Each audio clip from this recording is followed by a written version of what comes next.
सम्राट अशोक ने अपनी अधेड़ अवस्था में तिष्यरक्षिता नाम की युवती से विवाह किया था। तिष्यरक्षिता सम्राट अशोक के बौद्ध धर्म से पृथक जैन धर्म की अनुयायी थी। दोनों के मिलन से एक पुत्र पैदा हुआ जिसका नाम था कुणाल। राजकुमार कुणाल सम्राट अशोक को सर्वप्रिय था। वह सुदर्शन मुखी राजकुमार इतना सुंदर था कि जो भी देखता था बस निहारता ही रह जाता था। शाही दरबार में शायद ही कोई ऐसा व्यक्ति होगा जो कुमार के गुण और रूप पर मोहित ना हुआ हो। राजकाज में वह बढ़ चढ़कर हिस्सा लेते थे। अपने पिता की भांति वह भी गौतम बुद्ध के मध्यम मार्ग का अनुसरण करता था। विदेश नीति के संदर्भ में उसका विश्वास था कि जो कार्य एक कलम कर सकती है वहां तलवार का क्या काम। कुणाल तक्षशिला का उपराजा भी नियुक्त रह चुका था। सम्राट अशोक अपनी धम्म यात्रा के दौरान पाटलिपुत्र की जिम्मेदारी कुमार कुणाल को सौंप गए थे। कुणाल ने भी अपने पिता के विश्वास पर खरा उतरने का पूरा प्रयास किया। उधर सम्राट अशोक का प्रधान अमात्य राधागुप्त कुमार कुणाल से निजी बैर साधे बैठा था। बार बार आग्रह करने के बाद भी कुमार कुणाल ने उसकी पुत्री से विवाह करना स्वीकार नहीं किया था। बाद में उनका विवाह एक अति सुंदर राजकुमारी कंचनमाला के साथ हुआ था। समय के साथ इस घटना की स्मृतियां धूमिल होती गईं, परंतु अमात्य राधागुप्त अब तक प्रतिशोध की ज्वाला में जल रहा था। राधागुप्त ने कुमार कुणाल के गुणों का बढ़ चढ़कर बखान करना शुरू कर दिया। एक दिन अमात्य ने कुणाल से कहा कि वह अपने पिता के सिंहासन पर सिंहासनारूढ़ होकर देखे और उस स्थान पर बैठकर यह अनुभव करे कि सम्राट बनकर एक व्यक्ति क्या विलक्षण अनुभव करता है। कुणाल के इनकार करने पर अमात्य ने कहा कि यह अभिनय मात्र होगा और किसी भी रूप में यह बात दरबार से बाहर तक नहीं जाएगी, और फिर आप भावी सम्राट हैं, इसमें अनीति कहाँ है। किशोर वह राजकुमार अमात्य राधागुप्त के षड्यंत्र को तनिक भी न भांप सका और उसने सिंहासनारूढ़ के लिए हामी भर दी। मध्याह्न भोजनांतराल में ही शाही दरबार को सजा दिया गया और राजपुरोहित को राज्याभिषेक के लिए बुला लिया गया। कुणाल और उसके समर्थकों को इस बात का बिल्कुल भी एहसास नहीं था कि सम्राट अशोक अपनी धम्म यात्रा समाप्त कर किसी भी समय पाटलिपुत्र में प्रवेश करने वाले हैं। सम्राट के वापस आने की सूचना गुप्त रखी गई थी। जैसे ही सम्राट अशोक ने दरबार में कदम रखा, वह सामने चल रहे दृश्य को देखकर अचंभित हो गए। राजपुरोहित कुमार कुणाल के सिर पर शाही ताज रख रहे थे और दरबार नए सम्राट के जयघोष से गूंज रहा था। तभी हरकारे की तीव्र आवाज ने दरबारियों का ध्यान अपनी ओर खींचा, जो यह ऐलान कर रहा था कि सम्राट दरबार में उपस्थित हो चुके हैं। यह सुनकर कुणाल सहित सबके चेहरे पीले पड़ गए। कुमार कुणाल शीघ्र सिंहासन से उठकर सम्राट के पैरों में गिर गया। वह लगातार अपने प्राणों की भीख मांग रहा था।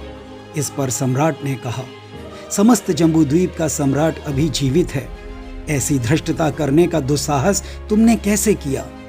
तभी प्रधान अमात्य भी सम्राट के पैरों में गिरकर क्षमा याचना करने लगा। वह बोला, सम्राट में विवश था। कुमार कुणाल ने षड्यंत्र पूर्वक बलात् सत्ता का हरण कर लिया था। उन्हीं के आदेश पर आज सिंहासनारूढ़ का कार्यक्रम संचालित था। मैं निरपराध हूँ। सत्ता हस्तांतरण की सूचना देकर मैंने जिस गुप्तचर को आपके पास भेजा था, उसकी हत्या भी कुमार के आदेश पर कर दी गई है। उसका क्षत-विक्षत शव जंगल से प्राप्त हुआ है। इतना सुनते ही कुणाल को यह एहसास हो गया कि वह राधागुप्त के षड्यंत्र का शिकार हो चुका है।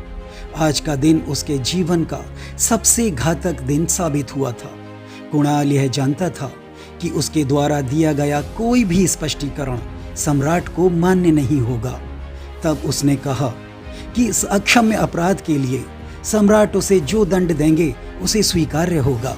इतना सुनते ही सम्राट अशोक ने कहा, कुमार, यह धृष्टता की पराकाष्ठा है, विनाशकाले विपरीत बुद्धि।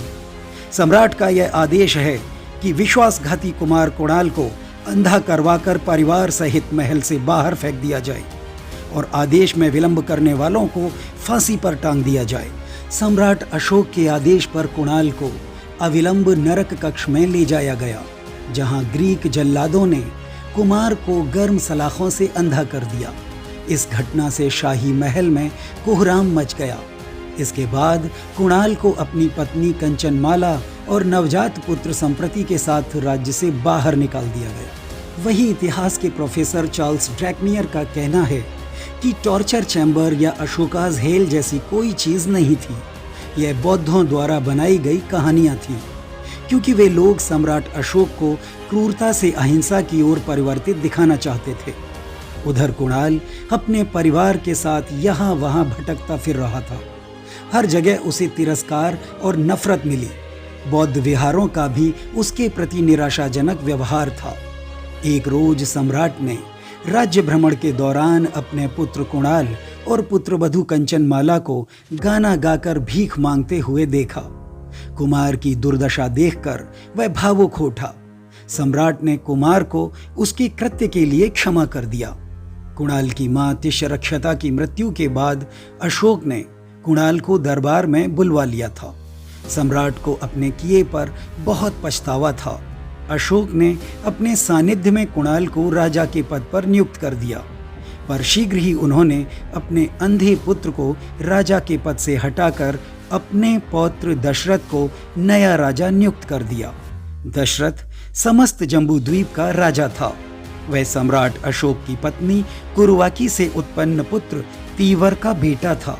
राजा दशरथ बौद्ध मतावलंबी था, जबकि कुणाल अपनी माता के प्रभाव से जैन मतानुयायी हो गया था। राजा के पद से हटने के बाद कुणाल अपनी धाय माँ के साथ उज्जैन में रहने लगा।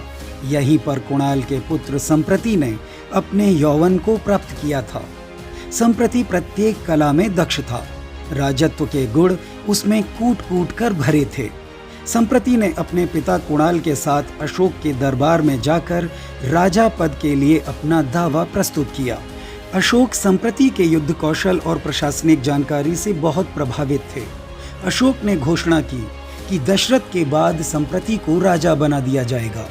दशरथ की मृत्यु के बाद संप्रति ने बलपूर्वक मौर्य साम्राज्य की कमान अपने हाथों में ले ली।